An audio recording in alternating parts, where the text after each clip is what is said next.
Welcome to Midnight's Edge, long-awaited, long-delayed Spider-Man Roundtable discussion. Today we are joined by Grant, Troll in the Dungeon, author of the Spider-Man mini-documentaries. Grant, how you doing?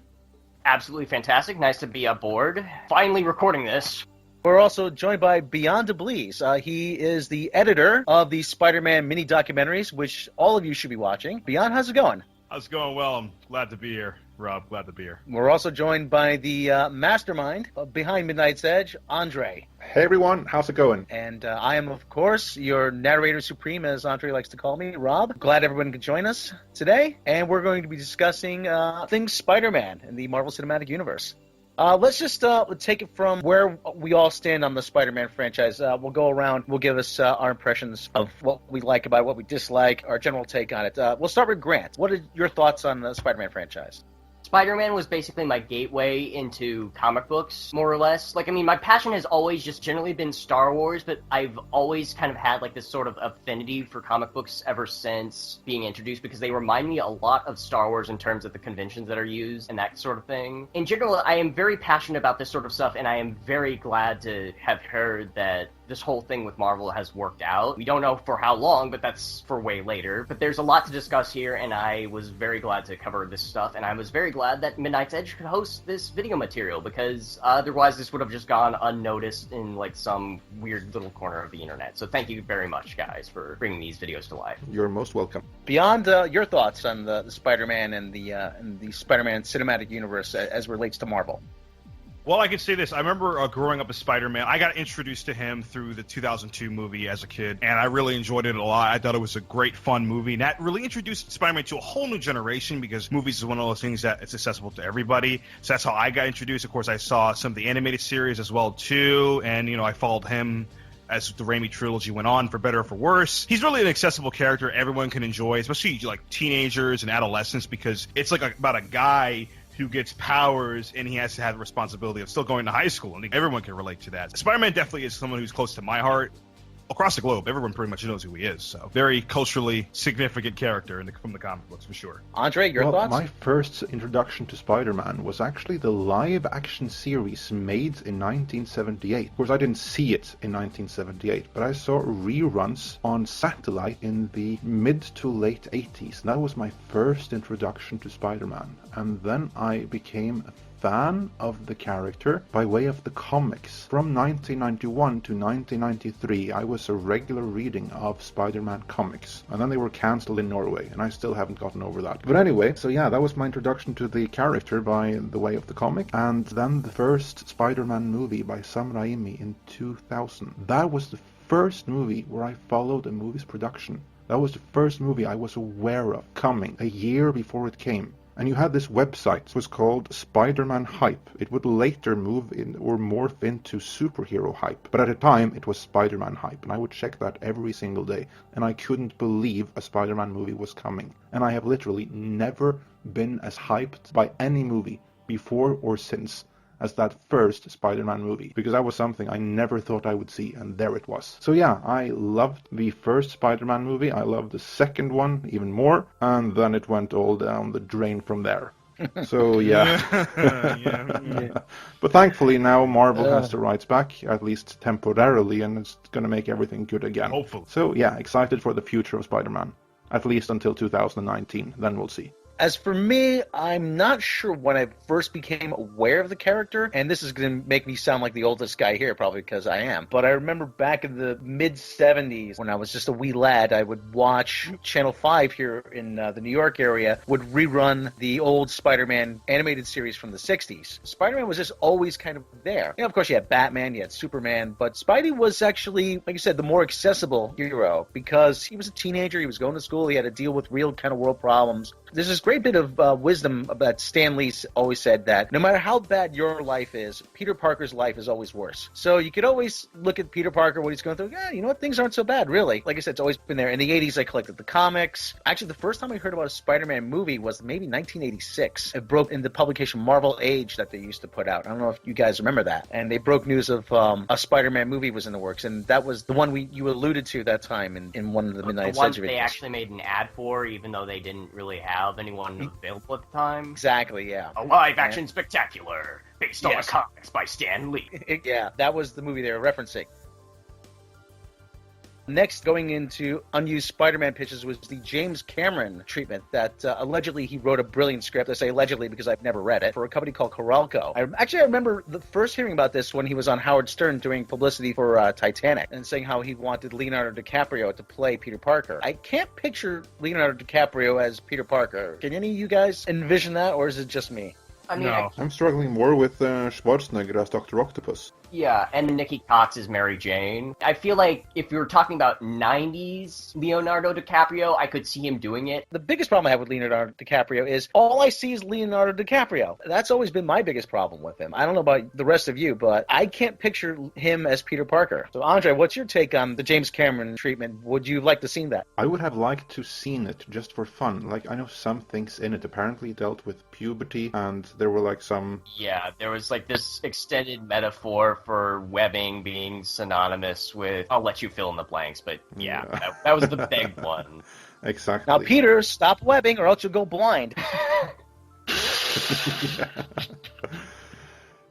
Now, what I think that what we have to keep in mind is that they say that this script was so brilliant, and that was a quote from the time, and probably it was brilliant for a late 1990s comic book movie. But I kind of doubt that a script that would have been great then, in the age of Judge Dredd and Tank Girl and Batman and Robin, would be considered as great today, post-Batman Begins, post-Spider-Man 2, post The Dark Knight, post Captain America Winter Soldier. He's a great writer and all, but I'm not sure that his script would hold up as well today.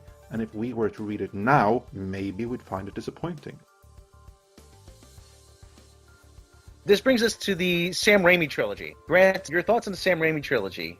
When you first saw Spider-Man back in 2002, what was your initial impression? This was the coolest thing ever, basically was my impression. Like, I could not tell you how much I was in love with this idea of this particular superhero, with this particular set of superpowers. Like, I mean, in the old days, they used to call him the most original superhero. Like, I wanted to be this kind of character. So much fun, it was so eye-opening, and it got me and a whole bunch of other people into comic books, or at least comic book movies.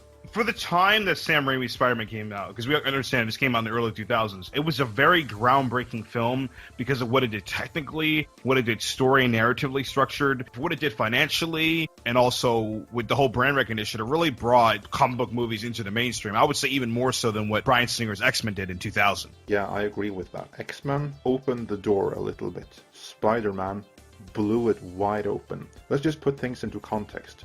Prior to that first Spider-Man movie, no movie had ever opened anywhere near 100 million. And then this movie came, and it opened to about 114 million, which is respectable today. But at the time, it was a revelation. It rocked the world that a movie could open that big.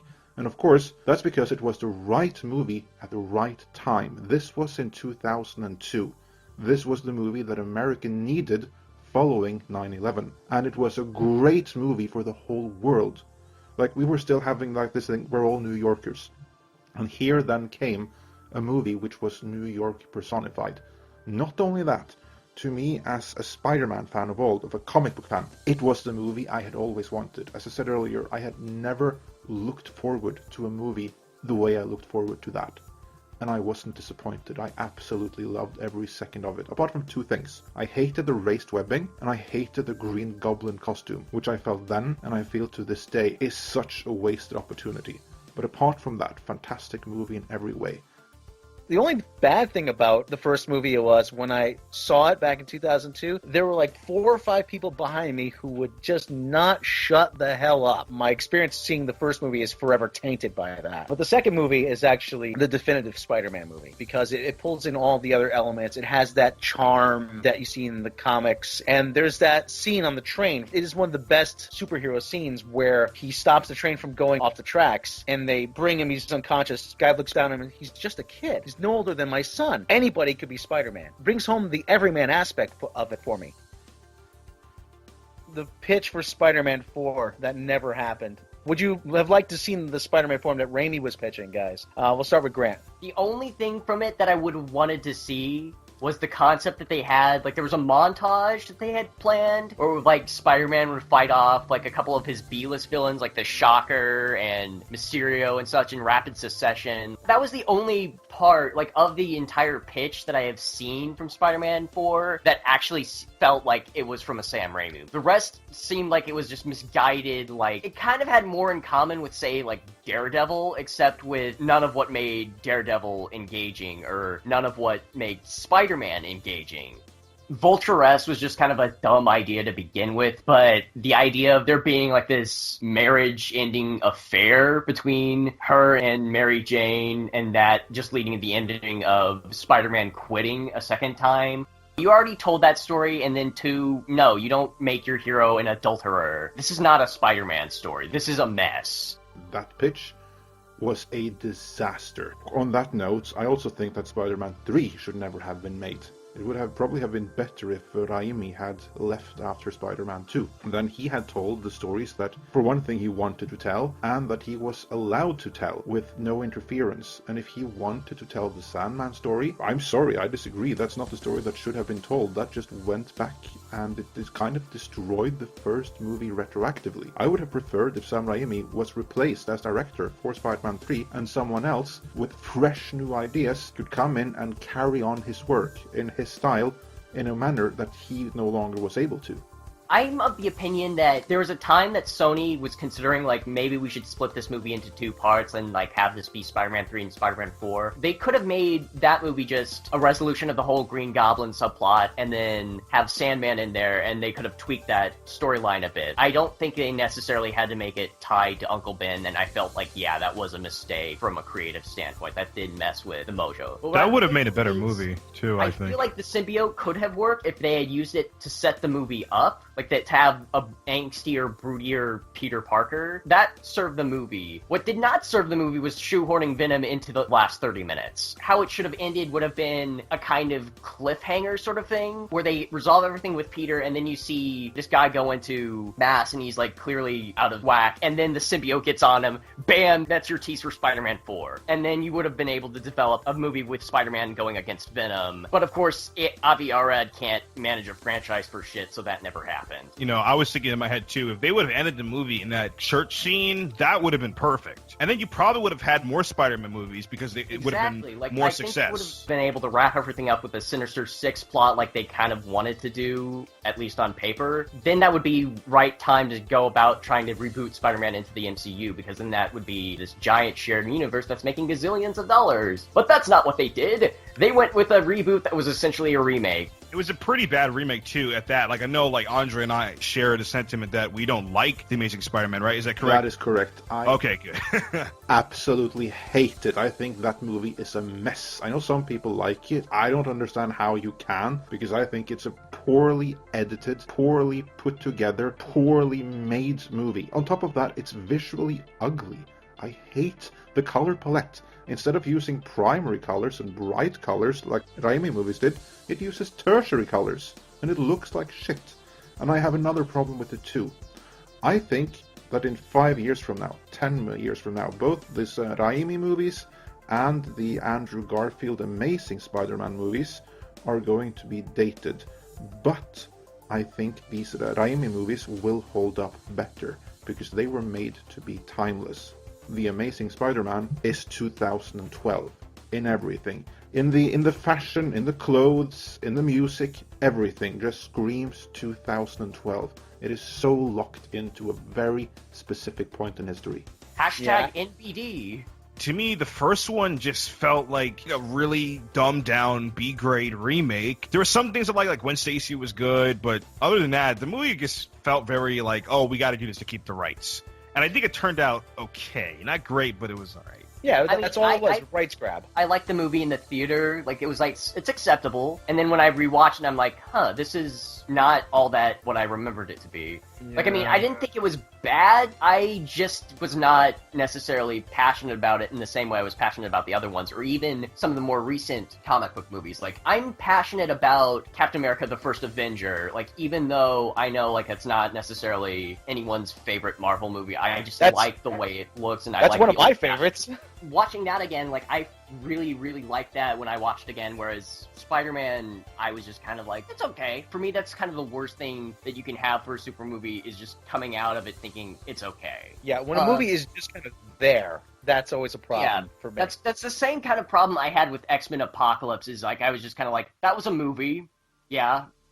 I didn't really feel like I got anything out of it. That movie wasn't good at all. The big problem I had is that, I don't want to call it a dumb movie, but there are things in The Amazing Spider-Man that I cannot, for the life of me, understand how you could go in and say, hey, this is a good idea, let's go with it. Skateboarding Peter Parker, woohoo! Yeah, woohoo. Yeah, Peter Parker comes off more like Poochie from The Simpsons, where they had a board meeting and they said, okay, we're going to take a bunch of these character traits that modern teens and tweeners kind of exhibit, and then we're going to just gene splice them onto Peter Parker. Emails that leaked actually suggested that was exactly what they were looking at. Like, I mentioned that hashtag no big deal thing, where they were talking about, like, what if we had Spider-Man as, like, a vegan or a tough mudder or whatever. Like, it seemed like... yes, like, they're so out of touch. I don't like the way his personality was in the first movie, really. That's where I feel like at least the second movie made some corrections. I don't think they necessarily did the right thing for everything that they did, but The Amazing Spider-Man 2's take on Peter Parker and Spider-Man was much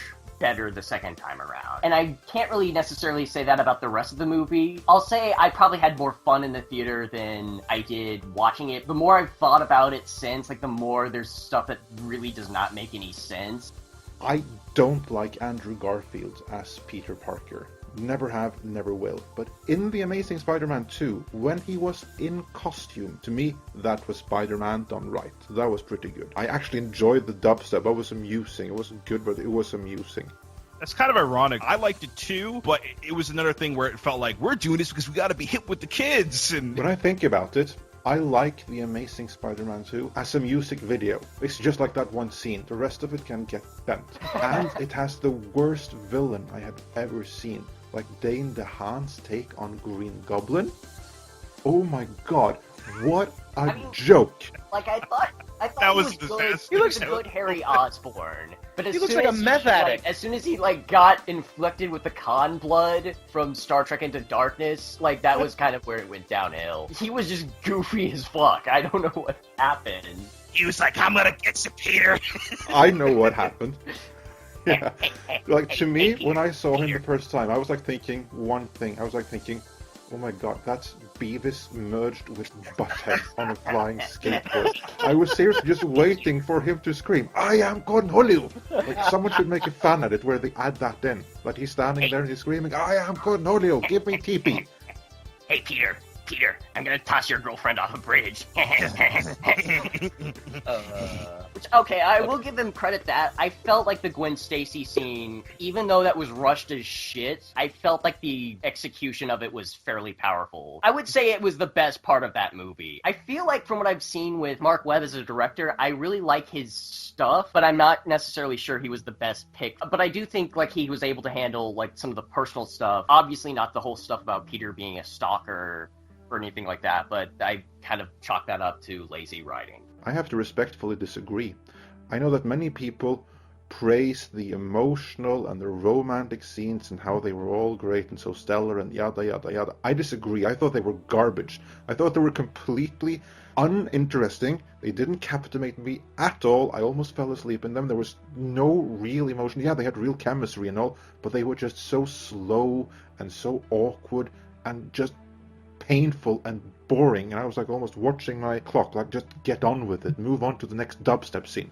Well, yeah, I can tell you pacing's a big issue on that problem, and one of the other big issues with the movie, it just has to do a lot with the three villain problem. And the thing is, I don't think that if you have three supervillains in your movie, that's going to make it a piece of crap. If you look at the Dark Knight trilogy, all of those characters are fit into the story in such a way that they actually fit. Whereas this, it just seems kind of like, well, we need to do a Sinister Six movie.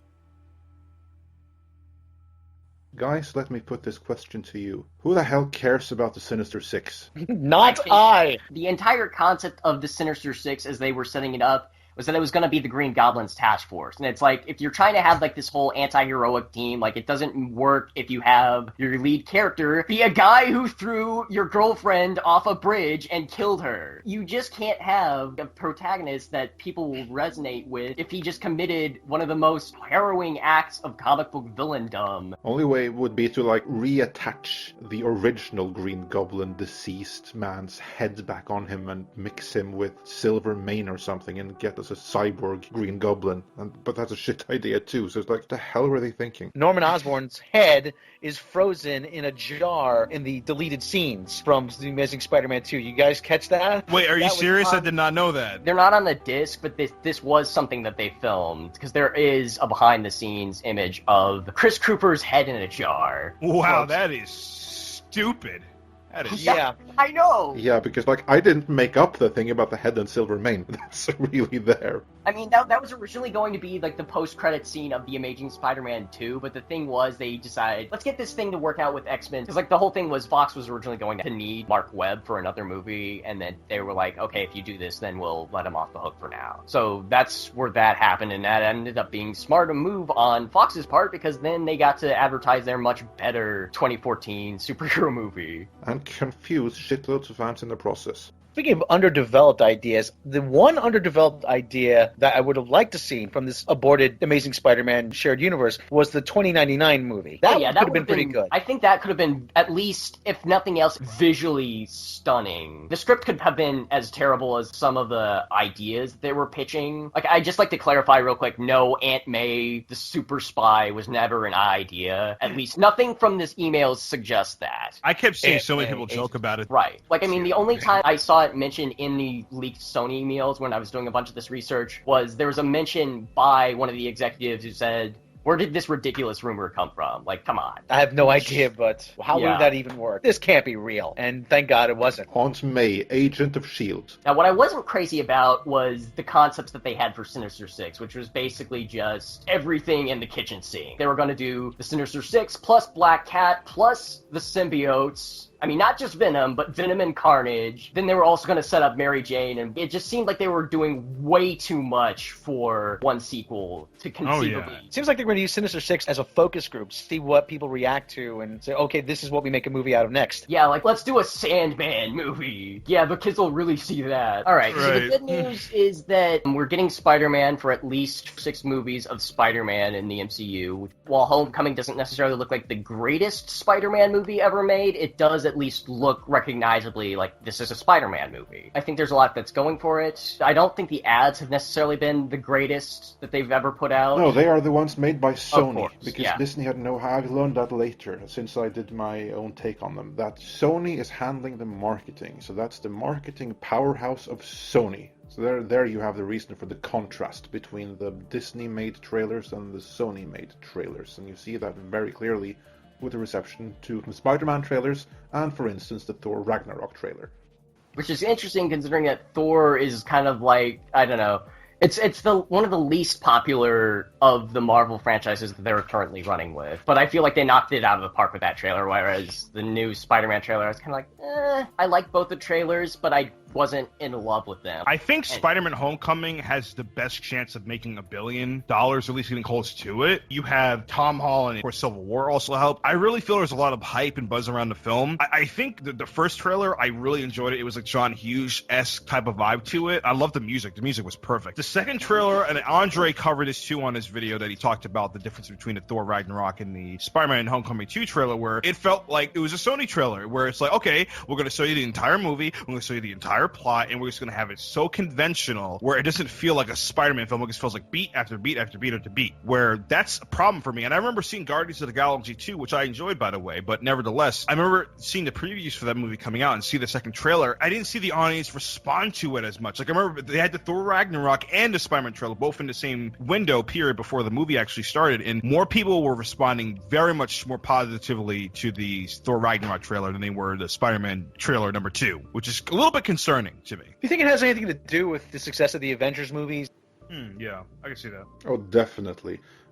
Like, that has, like, Sony's hands all over, like, oh, everyone must know the Avengers tie-in. Everyone must know this is Marvel, so throw it all in there. Leave no surprises. For instance, in Thor: The Dark World, you had, like, this moment which wasn't promoted at all. It was just, like, a surprise for the audience. With Chris Evans as Loki. Yeah, exactly, when he turns into Captain America for a second there. And the audience went nuts. They revealed that moment in the Spider-Man Homecoming trailer. Now we know it's coming.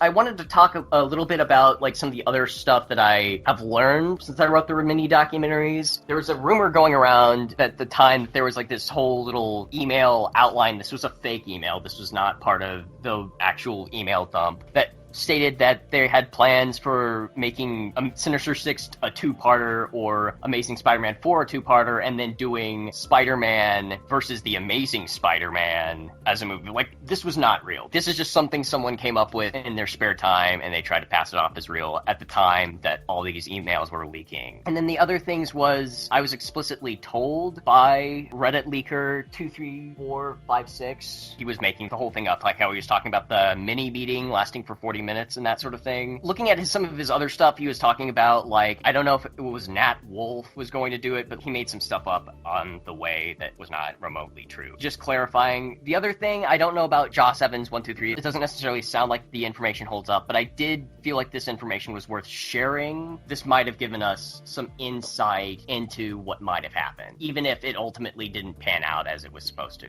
Other thing I wanted to mention to the actual Spider-Man outline, the one with the Homecoming details, some of the details I kind of patched together, like they weren't necessarily explicitly stated in the initial post. Interesting to me is there's a lot of stuff that was mentioned in that leak, even though that's obviously not the pitch that they're going with when they decided to make this movie, is that the pitch that they are going with actually references like some of the same stuff that happened. Like Shocker is a supporting antagonist. Like the Spider Tracer is actually a thing. There's a joke about Spider-Man having a spider army at his beck and call. I kind of have to wonder, is this actually a potential outline that they were looking at when they were making this? And if it is, then I'm fully confident that Marvel is going to knock this out of the park, even if the ad agency has not done that. Yeah, that's one of the things to keep in mind, that one thing is how the movie's being packaged and sold, the other is the movie itself. And hopefully, the movie itself is going to knock it out of the park, even if the promotional material has struck out time and again. Sony's plans going forward, we've learned in the most recent weeks. Well, actually, we've heard rumblings of it a year going back. But now, it would appear they are really going forward with their Spider-Man spin-off movies not involving Spider-Man, just to create their own separate Marvel universe, Sony's Marvel universe, despite having access to the proper Marvel universe. The thing about Venom is there seems to have been some kind of bad blood between Kevin Feige, who produces the Marvel Cinematic Universe, and he used to work a lot with Avi Arad, but the thing is, it seems like since Kevin Feige took over the MCU, Avi Arad was basically in charge of the first two projects of the MCU, which would be Iron Man and the Incredible Hulk, and then once he left, he made statements to the effect of, like, I did more for the Marvel Cinematic Universe than Kevin Feige ever did. Like, hubris coming from this guy. He had some bold claims and some really unpleasant stuff, and I get the impression that this Venom movie is just a giant middle finger on his part. Like, it's like, we could make this fit into your Marvel Cinematic Universe, but we're not gonna, so suck on it. Yeah, it just really, really bothers me, but I think it's going to be an entertaining disaster. That's how I see it. Yeah, it seems like kind of with this idea, I could get if they wanted to do their own R-rated Venom offshoot, if they just wanted to make an R-rated Venom movie that wasn't connected to the MCU, as long as it was still connected to the Spider-Man mythos. If it were basically the kind of Spider-Man movie that Disney would not let them make, then I would say, okay, if you've got decent head on your shoulders, then you can do that. I would much prefer you work something out with Marvel instead, but you can do this since this is your license. But then nope, it's we're doing a shared universe again, and we're gonna put the guy for fucking it up the first time in charge of this next one. I could picture a Venom movie working as an R-rated psychological horror movie. They've been so hell-bent to try to make this Venom movie for a few years now. I'm like, in hell or high water, they're gonna do it, whether it's gonna be good or not. I gotta say, though, I really did like that they cast Tom Hardy in the role. He's not who I imagine when I say pick Eddie Brock, but I feel like at least, even if this Venom movie is a complete train wreck of a film, he'll at least give his all for the role. I'll say one thing, that Tom Hardy does nothing for me. I love him as an actor. I loved him as Bane, but him in this movie does nothing to up my excitement. I still, like I keep saying, I think it's going to be a complete train wreck. I will say this, too. I remember our friend Matt Jarbro, a Monday Matt, I know on his other channel, 3 Buck Theater, he was discussing the news of it coming out that Tom Hardy was going to be in the role. And one of the things he mentioned in his video that I watched a couple of days ago was he was saying they're trying to make this like Deadpool, not just in the R rating sense, because this is the bad side of the Deadpool effect now. Every movie needs to be R rated. It's not just that, it's also the fact that they want to make him like Deadpool and his personality that I was hearing, like to basically want to have it be almost jokey. Like even the director, I forgot his name. I don't know if you guys know the name. He was when I did Zombieland. Ruben Fleischer. Right, and again, he did a first good movie with Zombieland, but a lot of that had to do with the writing, the actual screenwriters, where this was actually the dudes behind Deadpool, if I'm remembering correctly. Right, ironically, which it just makes me wonder, like, they're getting this guy that's a comedy guy, and he's also done one great movie, but also a couple of not good ones at all, so it's very concerning, because it's like, are you trying to make this a comedy? I think I have the reason for why they chose him and what they're going for. They took a look at Zombieland, and you have like this kick-ass introduction, you have the humor, you have everything is very Deadpool-like, and that of course is because of the Deadpool writers. They obviously couldn't get them, but they could get the director. Well, it's weird. They have their script. They made a script for Venom too. That's what's really weird. Is like why don't they use that? Yeah, I think that's why it's fast tracking so fast. Is that I think they're just taking the script they have and just redoing it, and like tweaking it a bit. Yeah, that's what they're doing. They're using the existing script. This is a script from the same guy who wrote The Amazing Spider-Man 2. So this is a script that I do believe was developed in the Amazing Spider-Man phase, because Avi Arad has always wanted to do a Venom, and it's always been like a Venom movie in some level of development. Even in the Amazing Spider-Man phase there was one. I may be wrong, but I do believe that there was a script developed then, and they just like brushed the dust off it now. Yeah, they were going to have, I think, it was either Alex Kurtzman or Roberto Orci. It wasn't the both of them, it was just one of them. It was another one, I forgot his name right now, but he worked on The Amazing Spider-Man 2, and he is credited as a writer on this one. Plus the guy who also wrote Jumanji for Sony, and he also wrote Con Air and some stuff in the 90s and everything. So there's like 2 credited writers, one of them from Amazing Spider-Man 2, and one from Jumanji, which obviously is what landed him the gig, so he did a rewrite. So it's something old that they brushed the dust off for now, to rush it like there is no tomorrow. And the reason for that's a point I made in a previous video, and which I will make again until it's heard. Jeff Pinkner, that's the guy who worked on TASM 2. Yeah, that's the one. But the reason I think they're doing this is basically just to create themselves a bargaining chip to use against Marvel when the Spider-Man deal is up for renewal in 2019. And that's the reason why I think they want the movie out in 2018. So that they hope that they will have established a successful Sony Marvel universe that they can move Spider-Man into and use that as a threat against Marvel. Basically say, give us the MCU money, give us the merchandising money back, or we take Spider-Man. I think they're going to want the merchandising more than, say, just the film receipts. Because that's what got them burned on The Amazing Spider-Man 2. Like, if they had the merchandise on Amazing Spider-Man 2, even if that movie did the least good out of any of the Spider-Man on one of the highest budgets, they still would have kept cranking these out, was the thing. If they had the money that they were generated by the merchandise, they would still be cranking out Spider-Man spin-offs, and maybe they would have even considered doing an Aunt May spin-off just for the hell of it. The thing is, they did not have that. That was the key thing. Aside from the North Korea hack, which I think more or less just accelerated there being a deal between Sony and Marvel, I still think it would have happened eventually, but with the way that they were going with the whole thing of losing Andrew Garfield, of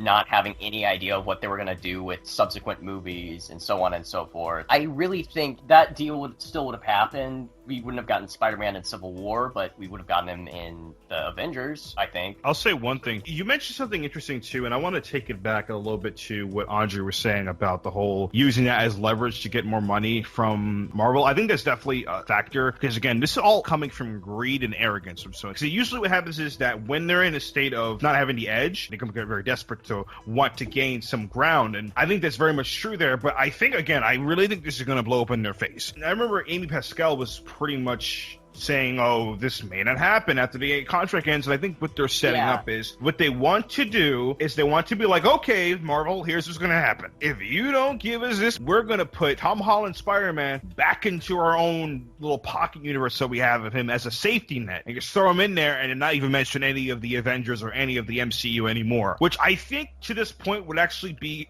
really stupid because the audience is smart where they know that, okay, this isn't the MCU. What are you doing? And people are just going to... I mean, I think Marvel is smart in that they tweaked their logo. They said basically, like, yeah, this is to celebrate our decade or so of films, but I'm pretty sure they also did that to differentiate it between what is an actual Marvel Studios movie and what's just a standard movie with a Marvel license. Oh, yeah, because like I said, clear as night and day. Right, and that's the thing is, most people will know that, and when they don't see that logo, they're going to be like, this isn't an MCU film.